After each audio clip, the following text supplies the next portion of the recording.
Hello ladies and gentleman, आज हम physics का एक बहुत ही इंपॉर्टेंट चैप्टर स्टार्ट करने वाले हैं जिसका नाम है लाइट।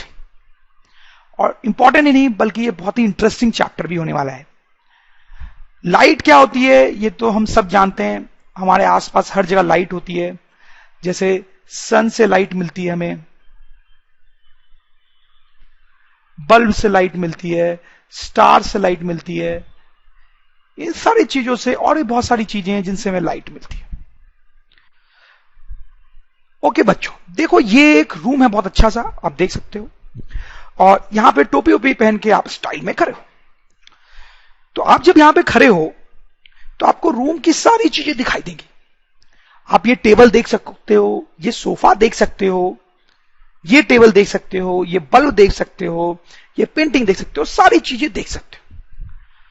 तो मेरा सवाल यहां पे ये है कि आप ये सारी चीजें कैसे देख पा रहे हो, कैसे देख पा रहे हो? तो आई एम श्योर आपका जवाब बहुत सिंपल सा होगा, अपनी आंखों से। आप बोलोगे कि मैं आप सारी चीजें जो हैं वो अपनी आंखों से देख पा रहे हो। सही बात है, बिल्कुल आप अपनी आंखों से सारी चीजें देख पा रहे हो। बट यहां पे एक छोटा सा कैच है। क्या कैच है? अगर मैं लाइट्स ऑफ कर दूं, इस रूम में लाइट्स ऑफ कर दूं तो अंधेरा हो जाएगा। तब क्या आप इन सारी चीजों को देख पाओगे? अगर मैं लाइट्स ऑफ कर दूं तो रूम में अंधेरा हो जाएगा, तो क्या आप सारी चीजों को देख पाओगे? नहीं देख पाओगे। आंख तो अभी भी आपकी वैसी की वैसी ही है, तो फिर अब आप चीजों को क्यों नहीं देख पा रहे हो? आप समझ रहे हो मेरी बात? इसका मतलब यह है कि सिर्फ आंख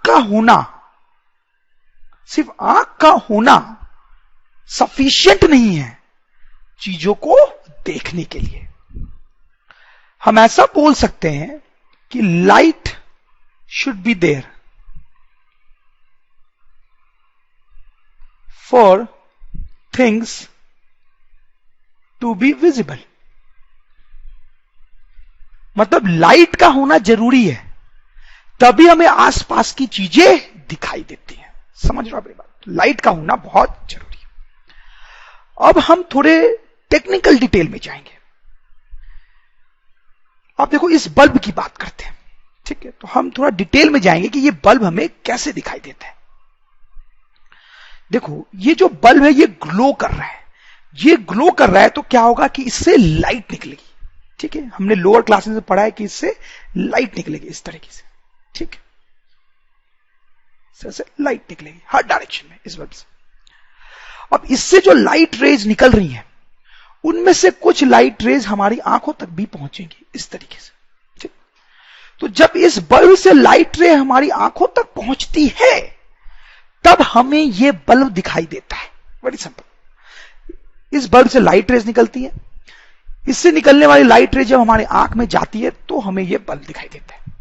ठीक, तो जब लाइट नहीं होती है, जब ये बल्ब ऑफ हो जाता है, तो इससे कोई लाइट रे नहीं निकलती है, और लाइट रे नहीं निकलती है तो हमारी आंख तब भी नहीं पहुंचती है, तो हमें ये दिखाई नहीं देता है।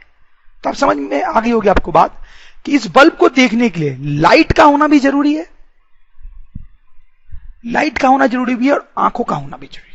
इस बल्ब से निकलने वाली लाइट जब आंखों में जाती है तो यह बल्ब दिखाई देता है। ठीक, चलो ये तो इस बल्ब की बात हो गई। अगर हम इस बल्ब की बात करना चाहें तो भी वही लॉजिक होगा। इससे लाइट रेज निकलेंगी, उससे निकलने वाली कोई लाइट रे हमारी आंख तक आएंगी तो हमें ये बल्ब दिखाई देगा। ठीक, अब जैसे इस सोफा की बात करते हैं। सोफा, ये सोफा भी अभी आपको दिखाई दे रहा है। ये सोफा क्यों दिखाई दे रहा है? क्या जो चीज इस बल्ब के साथ हो रही है वही इस सोफा के साथ भी हो रही है? क्या सोफा से भी लाइट रेज निकल रही हैं जो हमारे आंख तक आ रही है? नहीं। आप समझ सकते हैं, ये सोफा कोई लाइट इमिट नहीं कर रहा है, इसलिए इससे निकलने वाली कोई लाइट हमारे आंख तक नहीं आ रही है। तो फिर ये सोफा क्यों दिखाई दे रहा है? देखिए, इट्स वेरी सिंपल। जैसे ये जो बल्ब है ये लाइट इमिट कर रहा है, इससे निकलने वाली कुछ लाइट रे जो है वो सोफा पे जाके गिरेगी। सोफा पे जाके गिरेगी, कई सारी लाइट रे इस सोफा पे जाके गिरेगी। सोफा क्या करता है, इसमें से कुछ लाइट रेज को रिफ्लेक्ट कर देता है, रिफ्लेक्ट कर देता है। ठीक, और ये जो रिफ्लेक्टेड लाइट रे होती है वो हमारे आंख में जाती है, और जब ये हमारे आंख में जाती है तो हमें ये सोफा दिखाई देता है। समझ रहे हो बड़ी बात? जैसे ये जो टेबल है, ये भी हमें कैसे दिखाई दे रहा है? इससे कोई लाइट रे नहीं निकल रही है, ठीक है? ये बल्ब नहीं है कि इससे कोई लाइट रे निकले, ठीक है? लेकिन इस बल्ब से इस पे कुछ लाइट रे आके गिर रही है, और ये लाइट रे रिफ्लेक्ट होकर जब हमारे आंख में जाती है तब हमें ये टेबल दिखाई देता है। आप समझ रहे हो बात? तो इस बात को हम यहां पे लिख सकते हैं कि we see an object when light rays from that reaches to our eyes. सही बात है। The light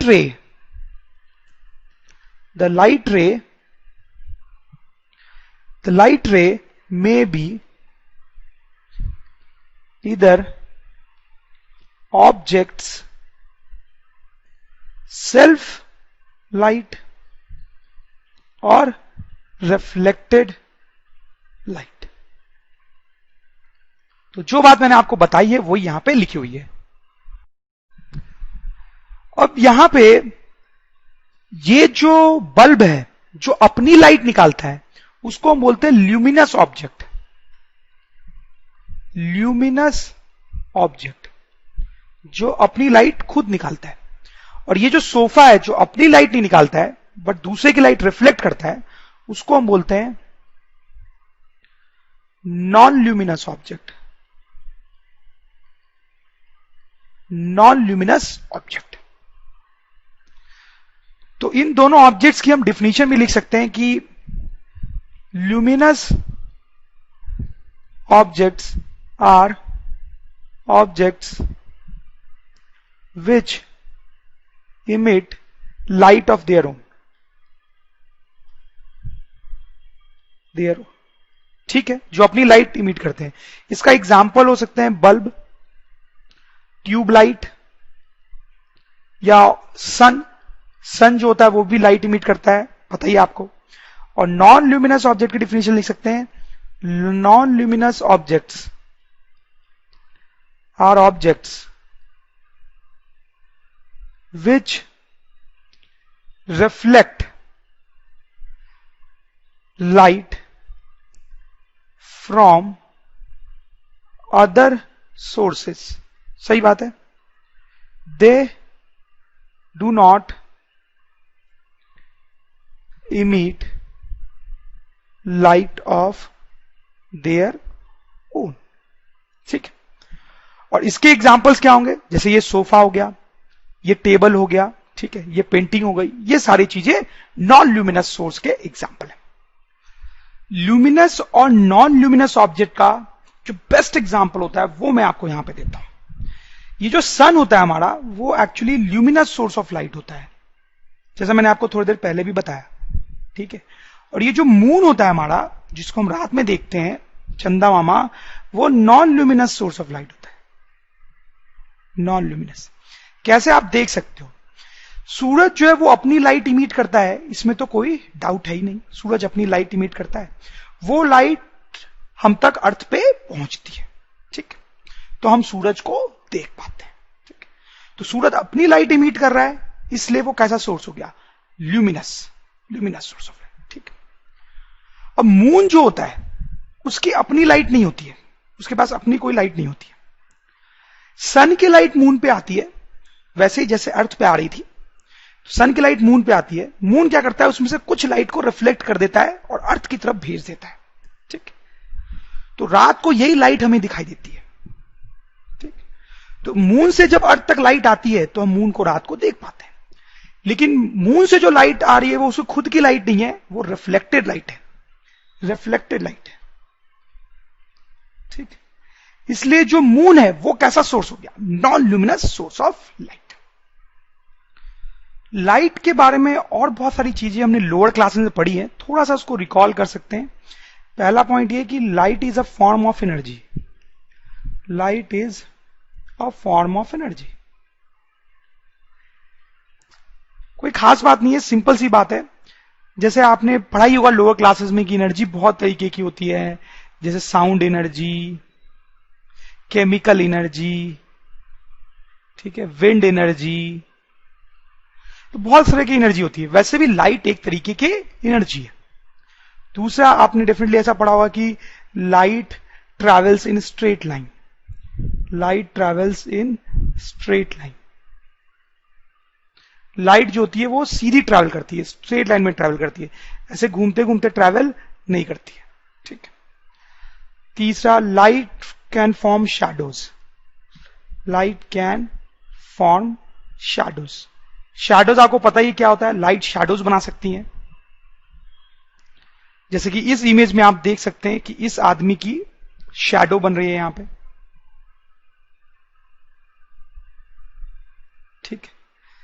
इन सब चीजों के बारे में अगर आपको और डिटेल में देखना है तो आप लोअर क्लासेस का वीडियो देख सकते हैं, उन सब में हमने इसको बहुत एक्सप्लेन किया है। आपने पढ़ा भी होगा लोअर क्लासेस में, बट हो सकता है आपको उतना याद ना हो।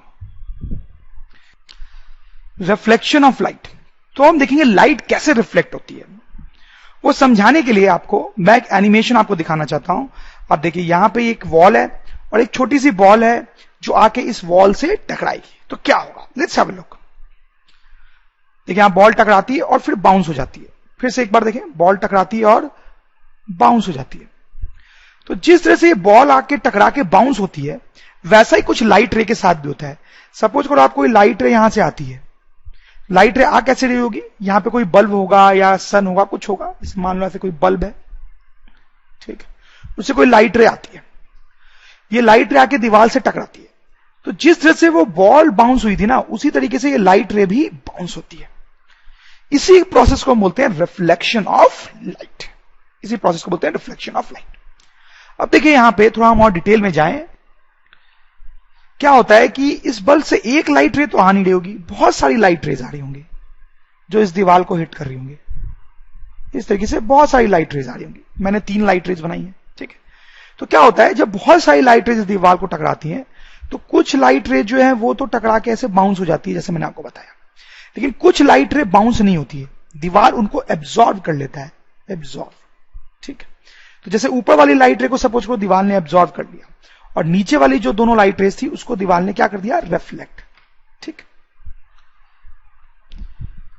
तो कहने का मतलब है कि जब किसी सरफेस पे लाइट रेज आती हैं तो कुछ रिफ्लेक्ट हो जाती हैं और कुछ एब्जॉर्ब हो जाती हैं। उसमें क्या होता है कि कुछ सरफेसेस बहुत शाइनी होते हैं, शाइनी या स्मूथ टाइप के होते हैं, और कुछ सरफेसेस जो होते हैं वो डल होते हैं या फिर बहुत रफ टाइप के होते हैं। तो अगर ये वॉल की सरफेस बहुत चमकीली और स्मूथ टाइप की होगी तो ये वॉल जो है ज्यादातर लाइट को रिफ्लेक्ट करेगा, ज्यादातर लाइट को रिफ्लेक्ट करेगा, रिफ्लेक्ट्स मोर लाइट। अब ध्यान से सुने जरा, धीरे धीरे आपको समझ में आएगा। और अगर ये वॉल की सरफेस डल टाइप की हुई, रफ टाइप की हुई, तो ये ज्यादा लाइट को रिफ्लेक्ट नहीं करेगा, ज्यादा लाइट को एब्जॉर्ब कर लेगा, रिफ्लेक्ट्स लेस लाइट। जैसे आपके लिए मैंने यहां पे 4 सरफेसेस दिखा रखे हैं। आप देखो ये जो सरफेस है ये बहुत ही ज्यादा स्मूथ है, बहुत स्मूथ है, आपको दिख रहा होगा साफ साफ, बहुत चिकना टाइप का है। ये थोड़ा कम स्मूथ है, ये थोड़ा रफ है, और ये बहुत ही ज्यादा रफ है, दिख रहा होगा आपको।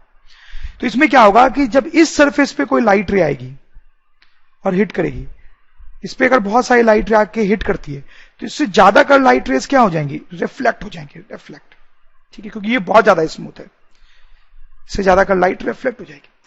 ये थोड़ा कम स्मूथ है तो इससे कम लाइट रेज रिफ्लेक्ट होंगी, ये रफ है तो इससे और कम लाइट रेज रिफ्लेक्ट होंगी, और ये बहुत ही ज्यादा रफ है तो इस पे जब लाइट रेज आके टकराएंगी,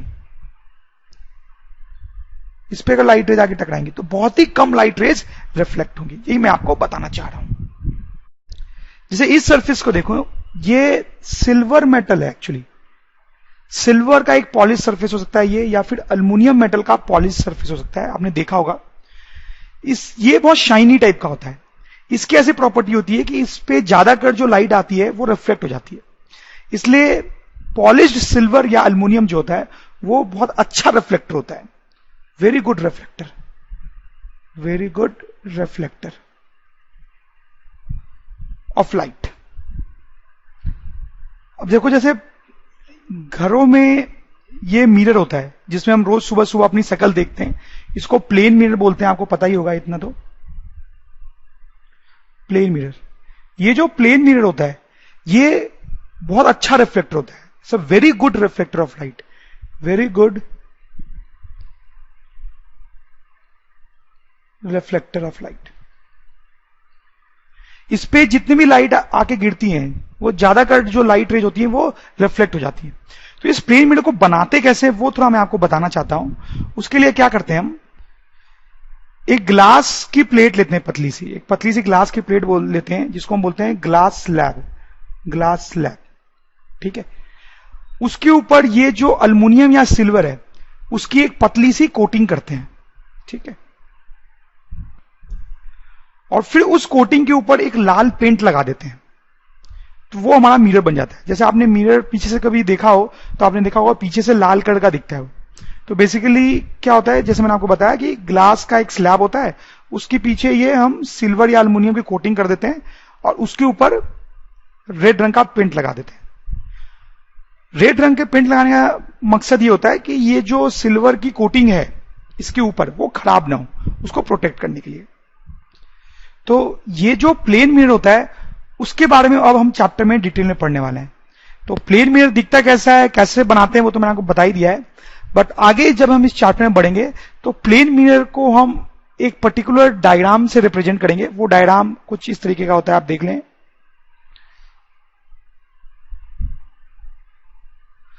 तो इस तरीके से प्लेन मिरर को हम रिप्रेजेंट क्या करेंगे, एक सीधी लाइन और फिर यहां पे छोटी छोटी ऐसे लाइन बना देते हैं। तो ये जो पार्ट है, ये इधर वाला, वो मिरर का फ्रंट वाला पार्ट है, फ्रंट वाला पार्ट यानी ये वाला पार्ट जो हमें दिख रहा है यहां पे, फ्रंट वाला पार्ट। और ये जो साइड है मिरर की, वो पीछे वाला पार्ट है मिरर का, जो ऑरेंज कलर का या रेड कलर का दिखता है, ठीक है। तो ये जो पार्ट होता है उसको हम बोलते हैं reflecting surface of the mirror, इसको फ्रंट पार्ट को reflecting surface of the mirror, ठीक है। क्योंकि इस पार्ट पे अगर कोई भी लाइट रे आके हिट करती है तो वो लाइट रे क्या होगी, रिफ्लेक्ट होगी। लेकिन पीछे वाले सरफेस पर अगर कोई लाइट रे आके टकराएगी तो वो रिफ्लेक्ट नहीं होगी। Terms related to reflection of light. तो जैसे देखें आप, ये प्लेन मिरर है, जैसे कि मैंने आपको बताया, एक लाइट रे आती है और फिर रिफ्लेक्ट होकर चली जाती है। तो ये जो सिचुएशन होती है, यहां पे हम कुछ टर्म्स डिफाइन करते हैं जिससे आगे हमें लाइट के बारे में पढ़ना आसान हो जाता है। तो देखें, सबसे पहला टर्म मैं डिफाइन कर रहा हूं, बहुत आसान होते हैं ये टर्म्स, आपको ऑलरेडी आते भी होंगे। सबसे पहला टर्म मैं यहां पे डिफाइन कर रहा हूं, इंसिडेंट रे। इंसिडेंट रे नाम से ही क्लियर है कि क्या मतलब होता होगा इंसिडेंट रे का, क्या लगता है आपको? ये जो लाइट रे मिरर को आके हिट करती है इसी को हम इंसिडेंट रे बोलते हैं, उसी को हम इंसिडेंट रे बोलते हैं। Very simple. तो इंसिडेंट रे को हम कैसे डिफाइन कर सकते हैं, a ray of light falling on mirror surface, simple. दूसरा टर्म जो हम यहां पे डिफाइन करने वाले हैं, that is called reflected light, reflected ray, reflected ray. Reflected ray क्या होता है ये भी आप समझ रहे होंगे। ये जो लाइट रे रिफ्लेक्ट होती है मिरर से टकरा के, इसको बोलते हैं रिफ्लेक्टेड रे, रिफ्लेक्टेड रे। तो रिफ्लेक्टेड रे को कैसे डिफाइन किया जा सकता है, a ray of light send back by mirror, ठीक है। तो मिरर से वापस जो लाइट रे आती है उसको हम क्या बोलते हैं, रिफ्लेक्टेड रे। तीसरा पॉइंट जो हम यहां पे डिफाइन करेंगे, that is called point of incidence. ये भी बहुत सिंपल पॉइंट है। पॉइंट ऑफ इंसिडेंस क्या होता है, ये जो पॉइंट है, ये जो पॉइंट जहां पे इंसिडेंट लाके गिरती है और जहां से रिफ्लेक्टेड रे स्टार्ट होती है, इसी को बोलते हैं point of incidence. This is point of incidence. तो पॉइंट ऑफ इंसिडेंस को डिफाइन कर सकते हैं, a point on mirror, a point on mirror where incident ray falls, where incident ray falls, सही है। नेक्स्ट टर्म जो हम डिफाइन करने वाले हैं वो बड़ा इंपॉर्टेंट टर्म है, दैट इज कॉल्ड नॉर्मल। उसका नाम होता है नॉर्मल। नॉर्मल क्या होता है एक्चुअली, देखो मैं आपको बताता हूं। ये लाइन ड्रॉ कर रहा हूं मैं, कैसे आप देखना। ये जो डॉटेड लाइन मैंने बनाई है ना, इसको बोलते हैं नॉर्मल। इसकी प्रॉपर्टी ये है कि ये मिरर को पॉइंट ऑफ इंसिडेंस में मीट करती है, मिरर को पॉइंट ऑफ इंसिडेंस में मीट करती है, और मिरर के साथ ये 90 डिग्री का एंगल बनाती है, मिरर के साथ 90 डिग्री का एंगल बनाती है। तो नॉर्मल किसको बोलेंगे हम? तो हम बोल सकते हैं normal is a line perpendicular to mirror, perpendicular to mirror drawn at point of incidence, drawn at point of incidence। सही है, पॉइंट ऑफ इंसिडेंस से इसको बनाया जाता है और मिरर के ये परपेंडिकुलर होती है। ठीक है, और भी कुछ टर्म्स होते हैं, लेट्स हैव अ लुक। जो नेक्स्ट टर्म है that is called angle of incidence, angle of incidence. Angle of incidence क्या होता है? आप देखो, बहुत सिंपल सी बात है, ये इंसिडेंट रे है हमारी और ये जो है वो नॉर्मल है। इन दोनों के बीच में यहां पे जो एंगल बन रहा है ना, इन दोनों के बीच में ये जो एंगल बन रहा है, इसी को बोलते हैं एंगल ऑफ इंसिडेंस। और इसको जनरली सिंबल आई से डिनोट किया जाता है, आई फॉर इंसिडेंस। तो इसको बोलते हैं एंगल ऑफ इंसिडेंस। तो एंगल ऑफ इंसिडेंस को कैसे डिफाइन कर सकते हैं हम? Angle between incident ray and normal. सही बात है। नेक्स्ट जो टर्म है वो भी आप समझ ही गए होंगे, that is the last term, that is called angle of reflection. Angle of reflection, angle of reflection क्या होता है? It's very clear. ये जो एंगल है नॉर्मल और रिफ्लेक्टेड रे के बीच में, उसको बोलते हैं एंगल ऑफ रिफ्लेक्शन। इसको सिंबल आर से डिनोट करते हैं। तो एंगल ऑफ रिफ्लेक्शन को क्या लिख सकते? Angle between reflected ray and normal. Now will see laws of reflection of light. मतलब जब लाइट मिरर से रिफ्लेक्ट होती है तो वो कुछ लॉज को फॉलो करती है, कुछ नियम्स को फॉलो करती है जो कि बड़े इंपॉर्टेंट होते हैं। तो वही हम देखेंगे। तो एक्चुअली दो लॉज होते हैं, दो लॉज। पहला जो लॉ होता है वो क्या है? देखिए हम, फर्स्ट लॉ ऑफ रिफ्लेक्शन, जिसको हम बोल सकते हैं फर्स्ट लॉ ऑफ रिफ्लेक्शन। तो क्या होता है फर्स्ट लॉ ऑफ रिफ्लेक्शन? तो पहले मैं लिख देता हूं फर्स्ट लॉ ऑफ रिफ्लेक्शन क्या है। फर्स्ट लॉ ऑफ रिफ्लेक्शन बोलता है कि incident ray, reflected ray and normal lie in same plane, lie in same plane। मतलब ये जो इंसिडेंट रे है, ये जो रिफ्लेक्टेड रे है और ये जो नॉर्मल है, तीनों एक ही प्लेन में लाई करते हैं, एक ही प्लेन में। ये जो पॉइंट है इसको समझने के लिए एक और डायग्राम मैं आपको दिखाता हूं, उससे आपको और समझ में आ जाएगा। ये डायग्राम देखें आप, ये जो बॉटम वाला सरफेस है ना, ये एक्चुअली मिरर है, ये हमारा मिरर है। ठीक है, तो आप ऐसा सोचिए कि इस मिरर को जो है हम अलग एंगल से देख रहे हैं, दूसरी साइड से देख रहे हैं। तो ये हमारा मिरर है। अब देखिए इंसिडेंट रे आया, इंसिडेंट रे आया रेड कलर में, और ये रिफ्लेक्टेड रे, रिफ्लेक्टेड टकरा के चला गया। बीच में ब्लू से नॉर्मल बना हुआ है, नॉर्मल। आप देखें ये जो एंगल है उसको क्या बोलेंगे हम? जैसे मैंने आपको बताया एंगल ऑफ इंसिडेंस, ये जो एंगल है उसको बोलेंगे एंगल ऑफ रिफ्लेक्शन, रिफ्लेक्शन। तो आप देखो ये जो तीनों लाइंस हैं, red blue and green, red blue and green, ये तीनों एक ही प्लेन में, एक ही प्लेन में। ठीक है, तो वही बोला जा रहा है incident ray, reflected ray and normal lie in same plane. ठीक है, या फिर इस डायग्राम में भी आप देख सकते थे। अब देखो ये जो तीनों व्हाइट लाइंस हैं, तीनों इंसिडेंट, रिफ्लेक्टेड और नॉर्मल, वो तीनों कंप्यूटर के स्क्रीन के प्लेन में आ रही है, तीनों कंप्यूटर के स्क्रीन के प्लेन में आ रही है। तो तीनों एक ही प्लेन में। ठीक, यही लॉ है। जो दूसरा लॉ है वो इनफैक्ट ज्यादा इंपॉर्टेंट होता है, पहला लॉ कोई बहुत ज्यादा इंपॉर्टेंट नहीं है। दूसरा लॉ को हम लिख सकते हैं second law of reflection, second law of reflection. तो ये क्या होता है? ये बहुत ही सिंपल है। सेकेंड लॉ ऑफ रिफ्लेक्शन बोलता है कि एंगल ऑफ इंसिडेंस और एंगल ऑफ रिफ्रैक्शन जो होता है वो बराबर होता है। This is a very important point. मतलब ये जो एंगल है और ये जो एंगल है दोनों बराबर होंगे। जैसे मैं आपको एक एग्जांपल दूं तो अगर ये मेरा एंगल ऑफ इंसिडेंस से 30 डिग्री है, ये 30 डिग्री पे ये इंसिडेंट रे आती है, नॉर्मल के साथ 30 डिग्री बनाती है, तो ये जो रिफ्लेक्टेड रे जाएगी वो भी नॉर्मल के साथ 30 डिग्री का ही एंगल बनाएगी। तो एंगल ऑफ इंसिडेंस भी 30 और एंगल ऑफ रिफ्लेक्शन भी 30, दोनों बराबर। उसी तरीके से अगर मैं एक और एग्जांपल आपको देना चाहूं तो अगर एंगल ऑफ इंसिडेंस हमारा 45 डिग्री होगा तो एंगल ऑफ रिफ्लेक्शन भी 45 डिग्री होगा, दोनों बराबर होते हैं। Let's do this simple question. ये एक मिरर है, आप देख सकते हैं, और एक लाइट रे मिरर को ऐसे हिट करती है और यहां पे एंगल बनाती है 40 डिग्री। ठीक है, क्वेश्चन है find angle of reflection. Angle of reflection क्या होता है हमें पता है, वो कितना होगा इस केस में, वो निकालना है। Also draw reflected ray, reflected रे को बनाना भी। यहां पे क्या करेंगे हम, देखो बहुत सिंपल है। जब भी इंसिडेंट रे आपको दिया हो और रिफ्लेक्टेड रे आपको बनानी हो तो सबसे पहले हमें नॉर्मल बनाना चाहिए, नॉर्मल। तो सबसे पहले मैं यहां पे नॉर्मल बनाऊंगा। तो नॉर्मल कैसे बनाऊंगा, मैंने आपको बताया था, ये नॉर्मल होगा। ठीक है, जहां पे पॉइंट ऑफ इंसिडेंट है वहां पे नॉर्मल बनता है और मिरर के परपेंडिकुलर। ठीक, अब आप देखें ये जो एंगल है ये कहलाएगा एंगल ऑफ इंसिडेंस, और इसकी वैल्यू कितनी होगी, क्लियरली आप देख सकते हैं कि angle of incidence I plus 40, इन दोनों का सम इज इक्वल टू 90। तो इसका मतलब है कि एंगल ऑफ इंसिडेंस जो हो जाएगा that will be 90 degree minus 40 degree, so that is 50 degree. तो यहां पे एंगल ऑफ इंसिडेंस हमारा 50 डिग्री हो गया। ठीक, अब ये जो लाइट रे है वो रिफ्लेक्ट कैसे होगी, हमें पता है कि वो कुछ इस तरीके से रिफ्लेक्ट होगी, और ये जो एंगल यहां पे बनेगा यही कहलाएगा angle of refraction, sorry angle of reflection.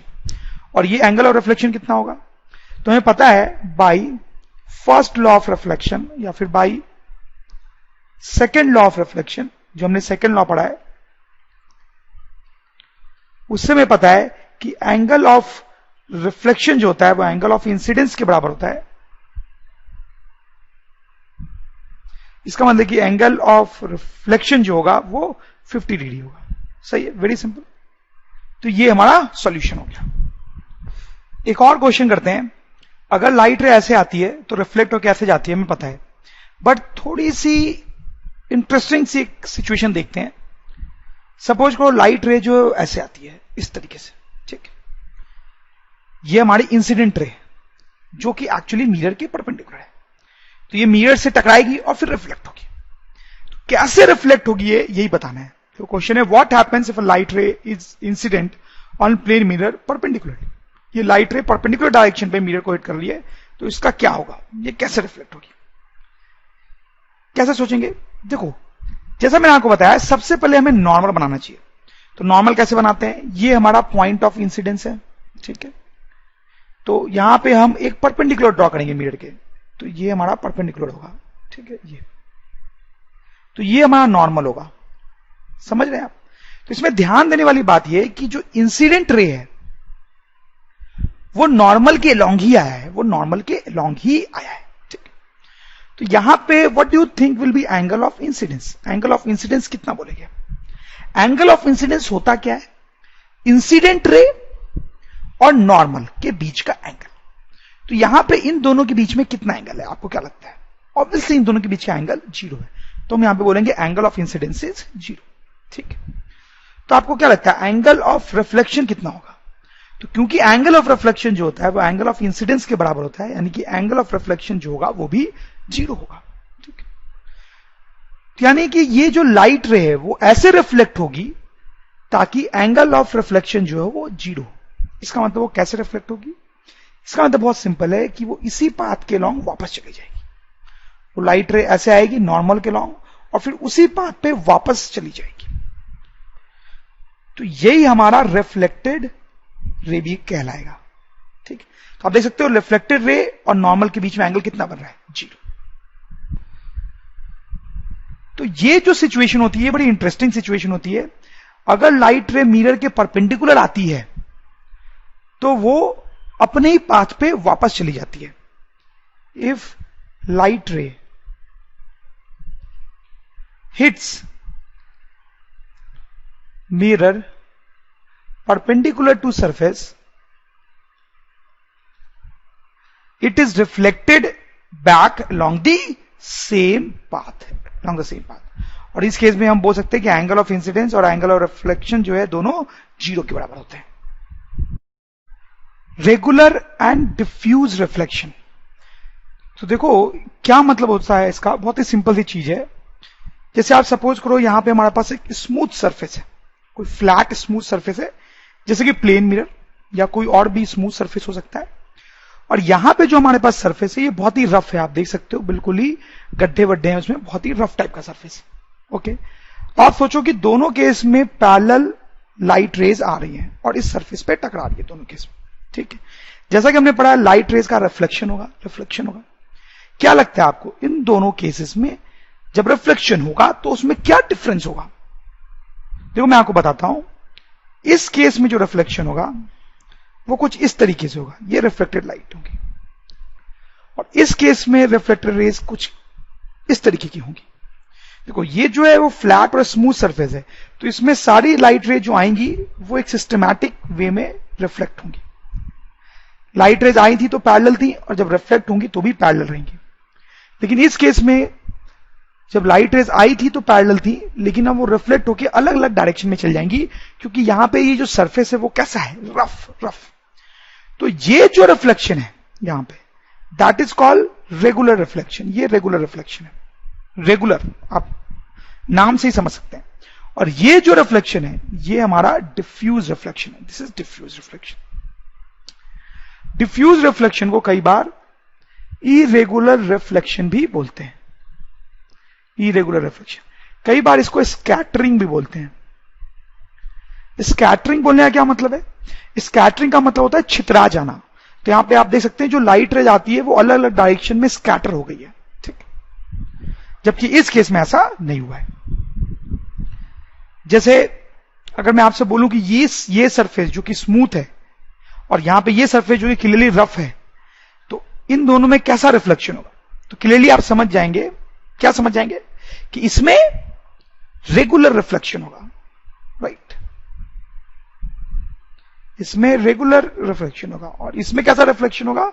इसमें डिफ्यूज या इरेगुलर रिफ्लेक्शन होगा। एक चीज और आप यहां पे देख सकते हैं, कुछ लोगों को ऐसा लगता है कि यहां पे बहुत ही गंदा सा रिफ्लेक्शन हुआ है, तो जो लॉ ऑफ रिफ्लेक्शन होता है, मतलब ये वाला लॉ कि angle of incidence equals to angle of reflection, ये जो लॉ ऑफ रिफ्लेक्शन होता है, तो कुछ लोगों को लगता है कि इस केस में तो ये लॉ वैलिड है, लेकिन इस केस में ये जो लॉ है वो वैलिड नहीं है। तो मैं आपको बताना चाहता हूं कि ऐसा बिल्कुल भी नहीं है।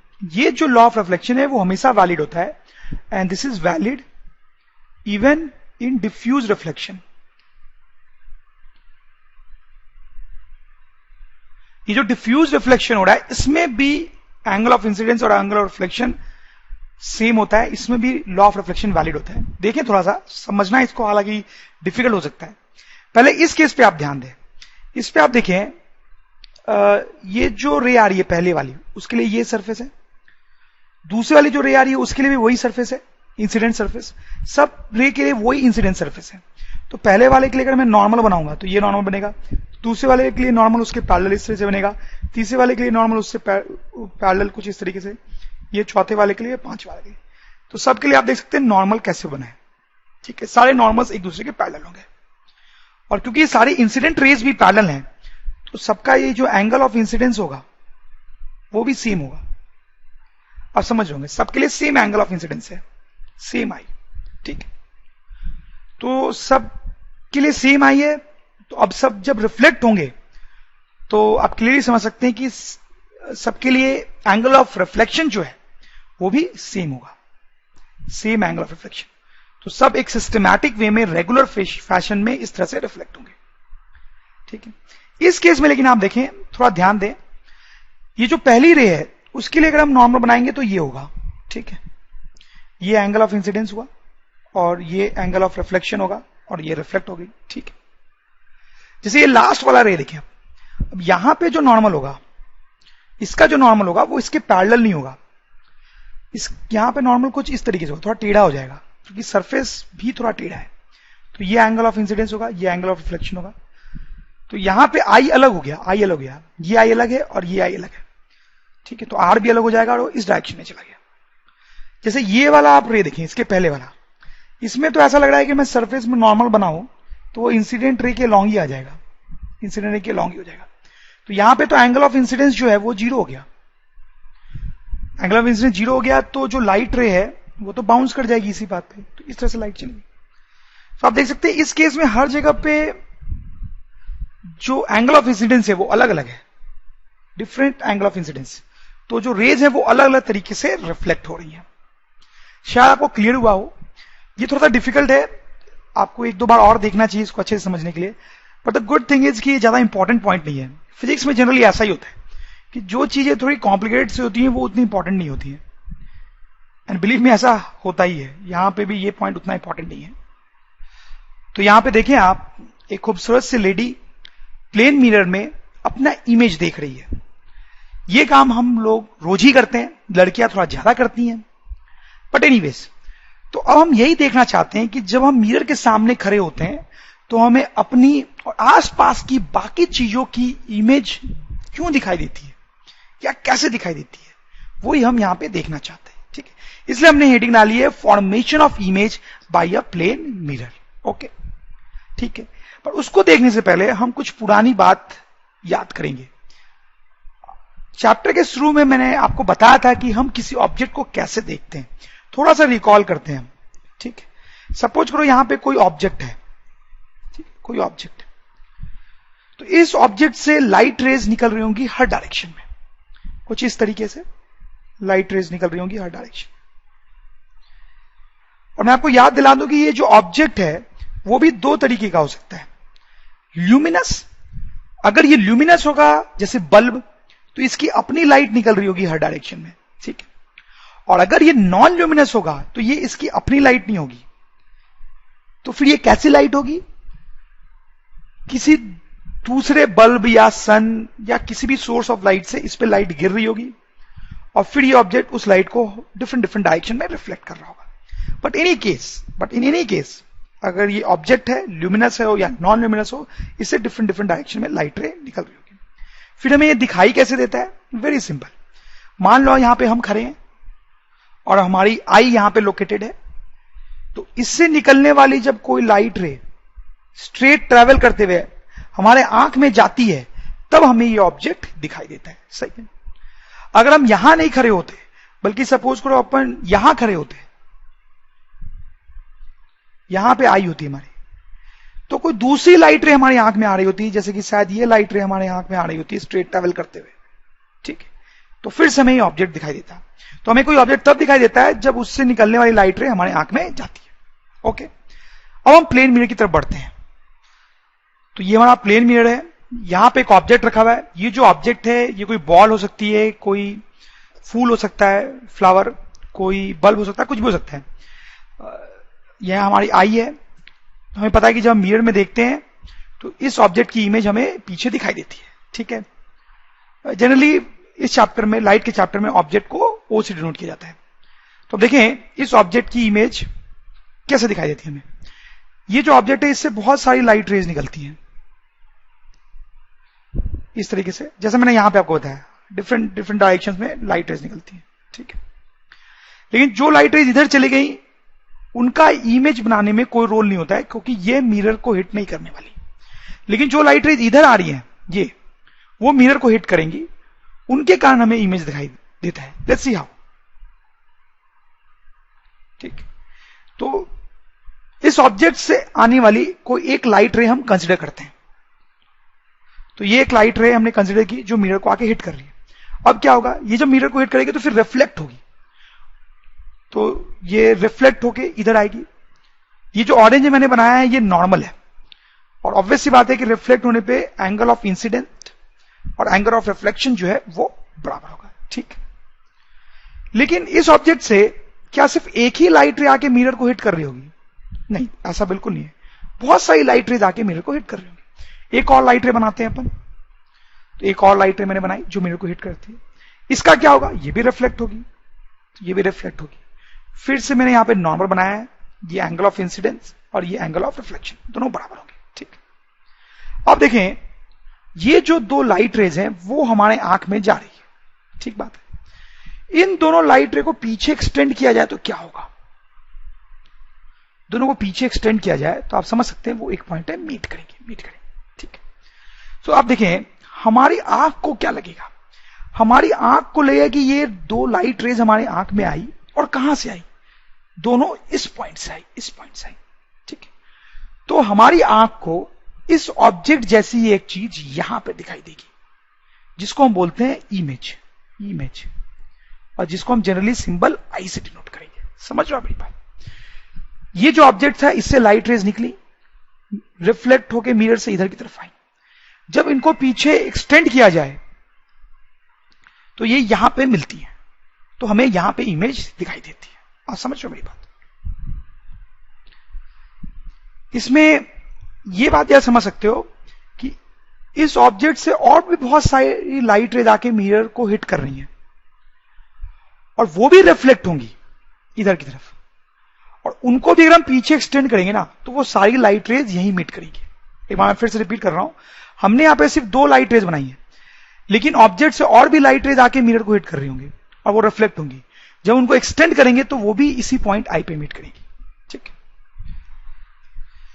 तो ऐसा अपन लिख सकते हैं, light rays from an object hit the mirror, after reflection they appear to meet at eye, after reflection they appear to meet at eye, image is seen at आई।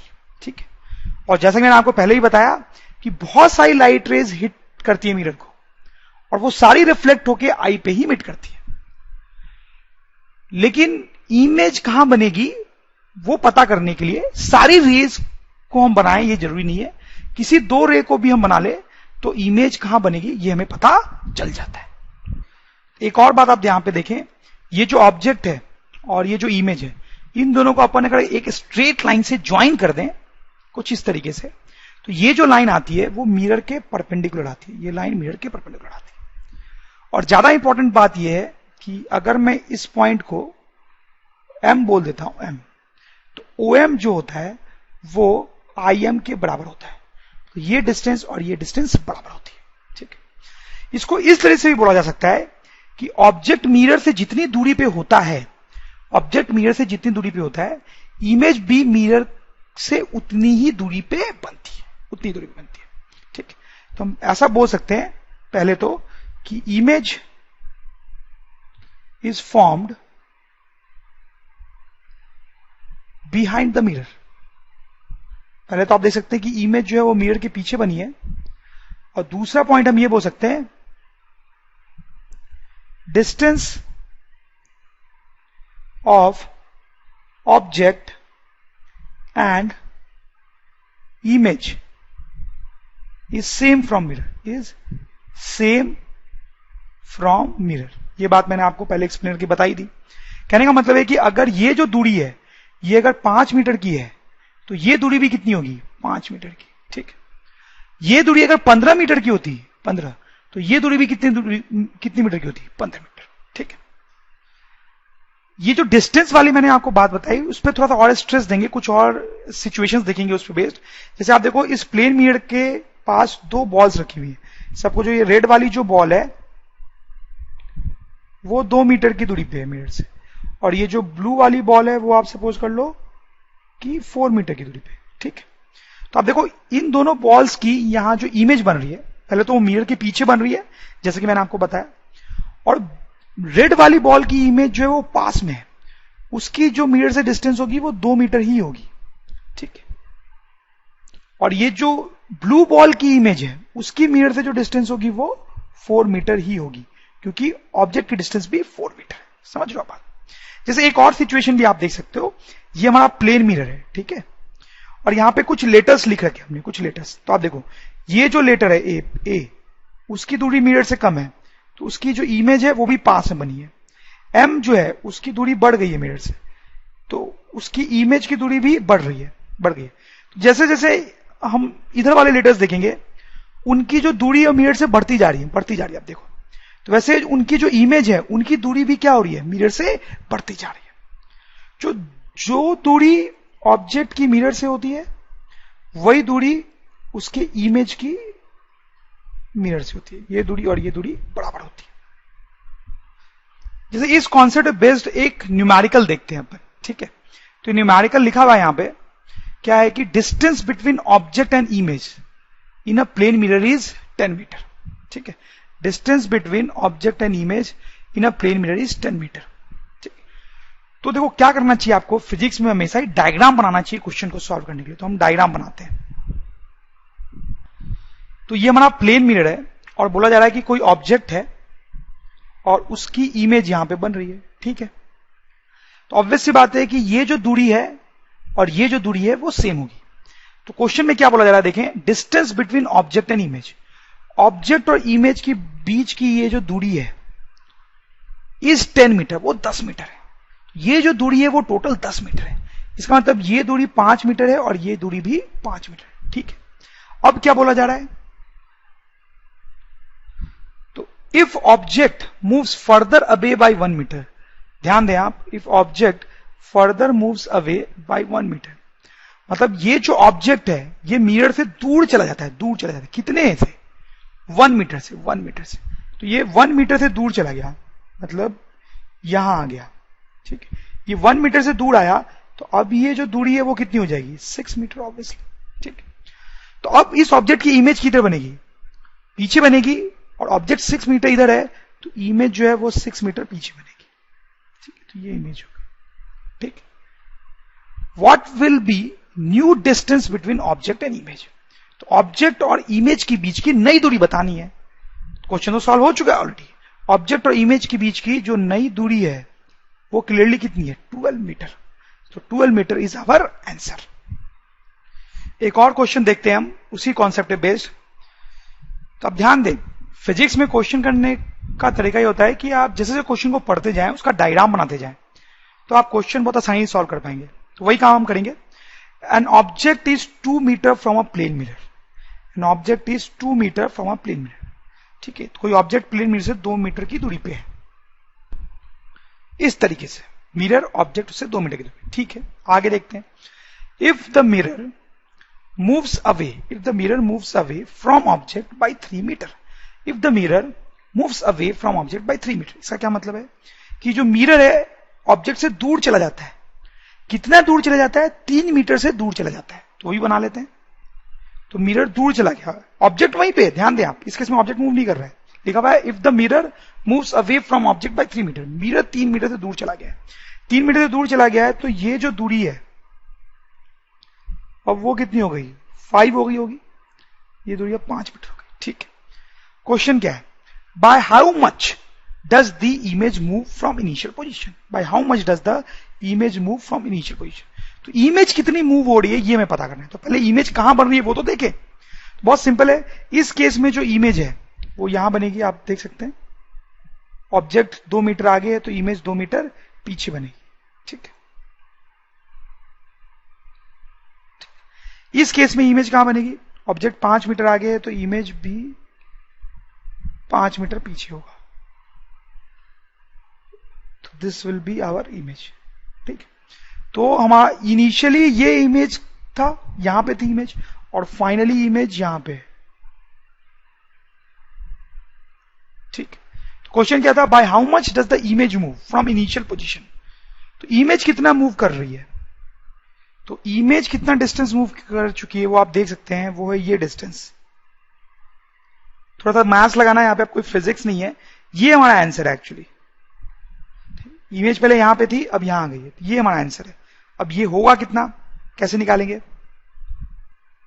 तो वो सिंपल है, आप देखो ये जो दूरी है ऊपर देखो यहां पे 4 है, ये जो दूरी है ये 4 मीटर है, ठीक है। और ये टोटल दूरी कितनी है, साफ साफ 10 दिख रही है, 10, ये 5 और ये 5, तो ये टोटल दूरी 10 है। तो ये हो गया 10 माइनस 4, दैट इज 6 मीटर। ये हमारा आंसर हो गया कि जो इमेज है यहां से यहां आई कितने दूर, 6 metre. Image of extended object. तो एक्सटेंडेड ऑब्जेक्ट का मतलब क्या होता है, एक्सटेंडेड ऑब्जेक्ट का मतलब एक बड़ा ऑब्जेक्ट, ठीक है। देखो आप और समझ जाओगे, जैसे सपोज करो ये मिरर है, ठीक है। तो हमने देखा कि अगर हम एक यहां पे छोटा सा ऑब्जेक्ट रखते हैं तो उसकी इमेज कैसे बनती है, हमने देखा, उसकी इमेज मिरर के पीछे बनती है, और जितना आगे ऑब्जेक्ट है मिरर के उतना ही पीछे इमेज बनती है, यहां पे ऐसे कुछ ये इमेज बनती है, सही बात है, ठीक है। तो ये एक बहुत छोटा सा ऑब्जेक्ट था, एक पॉइंट ऑब्जेक्ट था। आप ऐसा सोच सकते हैं कि एक छोटी सी बॉल थी, उसकी इमेज कैसे बनती है ये हमने देखा। अब हम देखेंगे कोई बड़ा ऑब्जेक्ट यहां पे रखा हुआ है तो क्या होता है। तो बड़े ऑब्जेक्ट को हम कुछ इस तरह से रिप्रेजेंट कर सकते हैं, ये जो एरो मैंने बनाया है इसको हम एक बड़े ऑब्जेक्ट की तरह ट्रीट कर सकते हैं, जिसका एक एंड है ए और एक एंड है बी। तो इसकी इमेज कैसे बनती है वो हम देखेंगे। बहुत सिंपल है, इसकी इमेज बनाना आसान है। आप ऐसा सोचो कि ये एक पॉइंट है, ऑब्जेक्ट का एक एंड एक पॉइंट है और दूसरा एंड एक दूसरा पॉइंट है। अभी आप सिर्फ सोचो कि ये जो पॉइंट है ए, उसकी इमेज कैसे बनेगी। तो इसको हम एक छोटे ऑब्जेक्ट की तरह ट्रीट कर सकते हैं और इसकी इमेज मिरर के उतने ही पीछे बनेगी। तो ये इसकी इमेज हो गई ए डैश, ए पॉइंट की इमेज ए डैश। वैसे ये जो बी पॉइंट है इसकी इमेज यहां पे बन जाएगी उसी तरीके से बी डैश। ठीक है, तो ऑब्जेक्ट के एक एंड की इमेज बन गई, तो ऑब्जेक्ट के दूसरे एंड की इमेज भी बन गई। अब आप इन दोनों को ज्वाइन कर दो, ठीक है, इस तरीके से। तो ये जो है वो ए डैश बी डैश, वो इस बड़े ऑब्जेक्ट की इमेज है। तो आप देख सकते हैं बड़े ऑब्जेक्ट की इमेज बनाना भी बहुत आसान होता है। इसको रे डायग्राम से बनाया जा सकता था। जैसे इस पॉइंट को एक छोटा ऑब्जेक्ट मानते हुए रे डायग्राम से इसकी इमेज बना सकते हैं। तो इससे बहुत सारी रेज मिरर को हिट करके रिफ्लेक्ट करेंगी, मिरर को बहुत सारी रेज हिट करेंगे और वो रिफ्लेक्ट होंगी, वो एक्सटेंड करेंगे हम उनको, तो यहां मीट करेंगे। तो कोई दो रेज हम ले सकते हैं। तो देखो दो रेज मैंने ली, एक रोज सीधी गई नॉर्मल के लॉन्ग, तो वो टकरा के वापस आ गई, और ये दूसरी रे गई, वो रिफ्लेक्ट हुई सच दैट ये एंगल और ये एंगल जो है वो बराबर होगा। इसको मैंने पीछे एक्सटेंड किया, इसको भी पीछे एक्सटेंड किया, दोनों यहां मीट करेंगे, तो ये एक इमेज ए डैश। वही काम हम बी की इमेज निकालने के लिए भी कर सकते हैं। तो फिर से मैंने बी से निकलने वाली दो रेज बनाई, एक नॉर्मल रे बना ली क्योंकि उसका रिफ्लेक्शन बहुत आसान होता है, वो सीधे बैक बाउंस कर जाएगा, और दूसरी ये वाली रे सच दैट ये एंगल ऑफ इंसिडेंस और ये एंगल ऑफ रिफ्लेक्शन बराबर होंगे। दोनों को पीछे एक्सटेंड किया तो दोनों बी डैश में मीट कर रहे हैं। तो ये ए डैश हो गई ए की इमेज, ये बी डैश बी की इमेज, दोनों को ज्वाइन कर दिया, टोटल एक्सटेंडेड ऑब्जेक्ट की इमेज बन गई। अब यहां पे दो तीन चीजें हम नोट कर सकते हैं। पहली चीज जो नोट करने वाली है वो तो वही है कि ऑब्जेक्ट की जो मिरर से दूरी है और इमेज की जो मिरर से दूरी है वो सेम है। Object distance is equal to image distance. दूसरी जो नई बात है थोड़ी, वो आप ये देख सकते हैं कि देखो जो साइज ऑब्जेक्ट का है वही साइज इमेज का है। जितना बड़ा ऑब्जेक्ट है इमेज भी उतनी ही बड़ी बनी है। तो object and image are of same size, are of same size. ये तो आपने नॉर्मली देखा भी होगा। आप जब मिरर में अपनी इमेज देखते हो तो आप जितने बड़े हो आपकी इमेज भी आपको उतनी ही बड़ी दिखाई देती है। जैसे ये लेडी जितना बड़ा उसका फेस है उतना ही बड़ा उसको अपने फेस का इमेज भी दिखाई देता है मिरर में। सिंपल सी बात है। तीसरा एक और पॉइंट हम लिख सकते हैं कि image is erect, image is erect. ये भी बहुत सिंपल और ऑब्वियस सा पॉइंट है। अब देखो ये जो एरो जिस तरह का था, मतलब उसके पॉइंटेड वाला पार्ट ऊपर है, तो इमेज में भी पॉइंटेड वाला पार्ट ऊपर ही है। मतलब इमेज जो होती है सीधी बनती है। मतलब जैसे आप देखें यहां पे जब लेडी अपना फेस देख रही है तो उसको अपना फेस सीधा दिखाई दे रहा है। ऐसा नहीं हो रहा है कि फेस उल्टा दिखाई दे रहा हो, मतलब आंखें नीचे और मुंह ऊपर, मतलब आंखें नीचे और होठ ऊपर, ऐसा थोड़ी दिखाई दे रहा है। आंखें ऊपर है तो ऊपर ही है और होठ नीचे है तो नीचे ही है। तो इमेज इरेक्ट दिखाई देती है। तो आपको लग रहा होगा यार ये बात करने की जरूरत क्या है। तो आगे हम देखेंगे कुछ ऐसी सिचुएशंस भी होती हैं जब उल्टी इमेज दिखाई देती है। ठीक है, तो इसलिए हम यहां पे स्ट्रेस दे रहे हैं कि प्लेन मिरर जो होता है उसमें जो इमेज बनती है ऑब्जेक्ट की वो इरेक्ट होती है, मतलब सीधी होती है। हम सीधे करें तो इमेज सीधी दिखाई देगी, अगर हम उल्टे खड़े हो जाएंगे तो इमेज भी उल्टी दिखाई देगी। लैटरल इन्वर्जन, देखिए क्या होता है ये। आप यहां पे मिरर के सामने अगर खड़े हो तो आपको अपनी इमेज दिखाई देती है मिरर में। आपने अपना एक हाथ ऊपर कर रखा है तो इमेज में एक हाथ ऊपर होगा। तो मेरा सवाल आपसे ये है कि क्या आपकी जो इमेज है वो बिल्कुल आपकी तरह है? सोचिए, क्या जब आप अपनी इमेज देखते हो मिरर में तो इमेज बिल्कुल आपकी तरह होती है? होती है। जैसे आप होते हो वैसी इमेज होती है। आपने रेड शर्ट पहनी होती है तो इमेज भी रेड शर्ट में दिखाई देती है। ठीक है, आपका अगर एक दांत टूटा हुआ है तो इमेज में भी एक दांत टूटा हुआ होगा। सब कुछ सेम होता है, बट थोड़ा सा एक डिफरेंस होता है। थोड़ा सा डिफिकल्ट होता है ये डिफरेंस समझना। आप ध्यान दें, आप यहां पे जो खड़े हो, आप ध्यान दो, उसमें आपने अपना राइट हैंड उठा रखा है या लेफ्ट हैंड उठा रखा है? दायां हाथ उठा रखा है या बायां हाथ उठा रखा है? कौन सा हाथ, राइट या लेफ्ट? ध्यान दें, क्लियरली आपने जो है वो अपना लेफ्ट हैंड उठा रखा है। अब ध्यान दो, आपने अपना लेफ्ट हैंड उठा रखा है, ठीक। अब आप इमेज को देखो, अब जो इमेज है उसमें जो आदमी है उसने अपना राइट हैंड उठा रखा है या लेफ्ट हैंड उठा रखा है। अब ध्यान दें, आप ध्यान देंगे तो उसका ये हाथ उठा हुआ है और ये डेफिनेटली राइट हैंड है, अगर आपको राइट और लेफ्ट का सेंस है तो ये डिफरेंस है एक आप में और आपकी इमेज में। आपने अपना लेफ्ट हैंड उठाया लेकिन ऐसा लग रहा है कि इमेज ने अपना राइट हैंड उठाया। तो ये डिफरेंस होता है जब हम अपनी इमेज मिरर में देखते हैं। तो ये जो डिफरेंस होता है इसको हम बोलते हैं लैटरल इन्वर्जन। इसको हम कुछ और एग्जाम्पल से भी समझ सकते हैं। जैसे दूसरा एग्जाम्पल देखें आप कि आप अपने पाम का इमेज देख रहे हैं मिरर में, ठीक है। तो आप को ऐसी इमेज दिखाई देगी, इसमें कोई डाउट नहीं है, आप एक्सपेरिमेंट करके देख भी सकते हैं। आपका थंब इधर है तो थंब की इमेज ये बन रही है और ये लास्ट वाली जो फिंगर है इंडेक्स फिंगर उसकी इमेज लास्ट में बन रही है, ठीक है। तो आप ये एक्सपेरिमेंट करें कि अपना राइट और लेफ्ट हैंड दोनों इस हाथ पे रख के देखें कौन सा मैच करता है इससे। अपना राइट हैंड भी इस पे रख के देखें और लेफ्ट भी। तो आप जब ऐसा करके देखेंगे तो आप देखेंगे कि आपका लेफ्ट हैंड जो है, लेफ्ट हैंड वो इससे मैच करेगा, ठीक है। अब ये उस हैंड की इमेज है। अब फिर से आप एक्सपेरिमेंट करके देखें, अपना राइट और लेफ्ट हैंड इस पे रख के देखें कौन सा इससे मैच कर रहा है। अब आप करके देखेंगे तो आपको दिखेगा कि राइट हैंड आपका इससे मैच कर रहा है, राइट हैंड, ठीक है। तो वंस अगेन आप देख सकते हो कि जब हम लेफ्ट हैंड अपना सामने रख रहे हैं तो उसकी इमेज राइट हैंड जैसी बन रही है, ठीक है। तो इस फिनोमेना को हम क्या बोलते हैं, लैटरल इन्वर्जन। तो प्लेन मिरर में जब इमेज बनती है तो राइट लेफ्ट बन जाता है और लेफ्ट राइट बन जाता है, इसको बोलते हैं लैटरल इन्वर्जन। कुछ और एग्जांपल्स देख सकते हैं हम। जैसे आपने मिरर के सामने अगर के लेटर रखा तो आपने के लेटर सीधा रखा, आप देख सकते हो, लेकिन मिरर में जो उसकी इमेज है वो उल्टी बन रही है, ठीक है। तो दिस इज लैटरल इन्वर्जन। वैसे आपने लेटर आर रखा, उसकी इमेज भी उल्टी बन रही है, लैटरल इन्वर्जन। देखो जैसे आपने अब कैट लिखा, आप ये कैट लिखा अपने पेपर पे, वो सीधा है, लेकिन मिरर में उसकी इमेज जो है वो उल्टी हो गई है, राइट लेफ्ट उल्टा हो गया है, तो दिस इज लैटरल इन्वर्जन। वैसे आप एक और एग्जांपल देख सकते हो। यहां पे देखो हमने उल्टा के सामने रखा, अगर हम उल्टा के रखते हैं यहां पे तो सीधा के इमेज बन रहा है। जैसे हमने आर उल्टा रखा तो आर की सीधी इमेज। कैट मैंने उल्टा लिखा तो अब जो इमेज बन रही है वो उल्टी हो गई, और उल्टी होके अब ये सही है। तो आपको आइडिया लग गया होगा कि अब लैटरल इन्वर्जन क्या होता है। तो हम लैटरल इन्वर्जन की डिफिनीशन लिख सकते हैं। So when an object is kept in front of plane mirror, sides are reversed. Right becomes left and left becomes right. This phenomena is called lateral inversion. Lateral inversion का एक practical application आपने कई बार देखा है। जैसे ये ambulance है, तो एम्बुलेंस पे जो एम्बुलेंस लिखा होता है आप देखें वो उल्टा लिखा होता है। आप ध्यान देना, हमेशा उल्टा लिखा होता है। क्यों ऐसा? तो क्या होता है कि एम्बुलेंस को तो बहुत जल्दी जल्दी जाना होता है, किसी की जान का सवाल होता है। तो ये एम्बुलेंस जा रही है, उसके आगे कोई दूसरी कार चल रही है, ठीक है।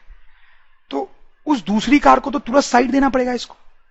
देखो ये जो दूसरी कार है जो एम्बुलेंस के आगे जा रही है, उसमें बैठा हुआ ड्राइवर अपने मिरर में एम्बुलेंस की इमेज देखेगा, ठीक है। तो लैटरली इन्वर्टेड इमेज आएगी। तो अगर एम्बुलेंस उल्टा लिखा हुआ होगा तो इमेज में उसको सीधा लिखा हुआ दिखाई देगा, तो आराम से पढ़ लेगा कि हाँ एम्बुलेंस आ रही है पीछे से, तो उसको साइड देना चाहिए। लेकिन अगर यहां पे एम्बुलेंस सीधा लिखा होता तो आदमी को इमेज में एम्बुलेंस उल्टा दिखाई देता, तो उसको पढ़ने में दिक्कत आती, तो वो जल्दी से साइड नहीं देता। टाइम में थोड़ा पीछे आते हैं। तो हमने देखा था कि कैसे ऑब्जेक्ट से इमेज बनता है। तो कई बार क्या होता है कि ऑब्जेक्ट और इमेज की डिफिनीशन लिखने के लिए आपको बोली जा सकती है। तो कैसे डिफाइन करेंगे उनको? हम बोलेंगे something from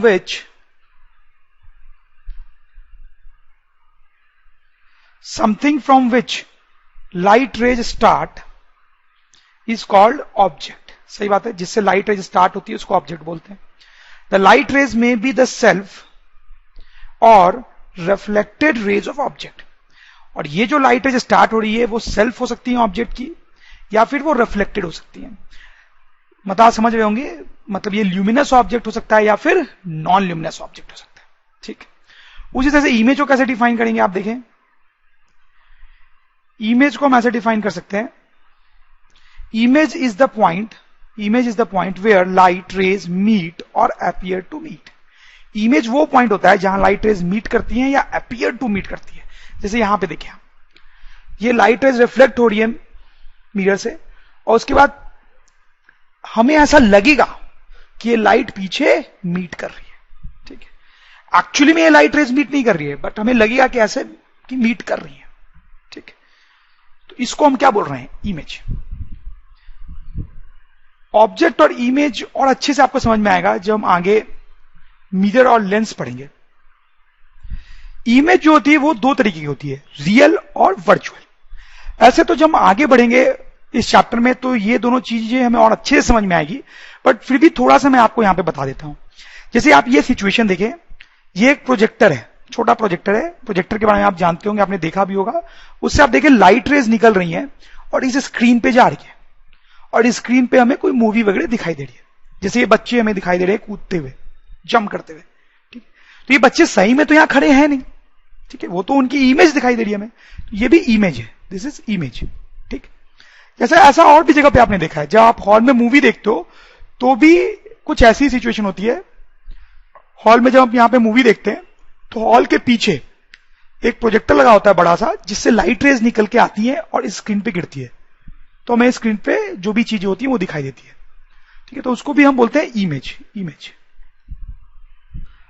अब ये देखें, एक लेडी जो है वो प्लेन मिरर में अपने आप को देख रही है, तो ये जो है वो भी क्या है, उसको भी इमेज ही कहलाता है, ठीक है। लेकिन यहां पे ये पहले दो केसेस जो हमने देखे, उसमें जो इमेज है उसको हम बोलते हैं रियल इमेज, और ये प्लेन मिरर वाला जो केस है उसमें जो इमेज हम देख रहे हैं उसको हम बोलते हैं वर्चुअल इमेज। दोनों में डिफरेंस क्या होता है आप देखें। रियल इमेज में क्या होता है आप देखें कि जो लाइट रेज निकल रही हैं वो वाकई में इस स्क्रीन पे गिर रही हैं, जहां पे हमें इमेज दिखाई दे रही है वहां पे वाकई ही में लाइट रेज आ रही हैं प्रोजेक्टर से, ठीक। वर्चुअल इमेज में ऐसा नहीं होता है। जैसे ये जो प्लेन मिरर वाली इमेज है, जिस स्लाइड में मैंने आपको समझाया था वहां पे थोड़ा जाते हैं। यहां देखें आप, ये एक ऑब्जेक्ट है, प्लेन मिरर में उसकी इमेज हम देख रहे हैं, ठीक है। तो यहां पे आप देखें क्या होता है कि ये जो लाइट रे आती है ऑब्जेक्ट से, ये मिरर से टकरा के इधर चली जाती है, इधर इधर।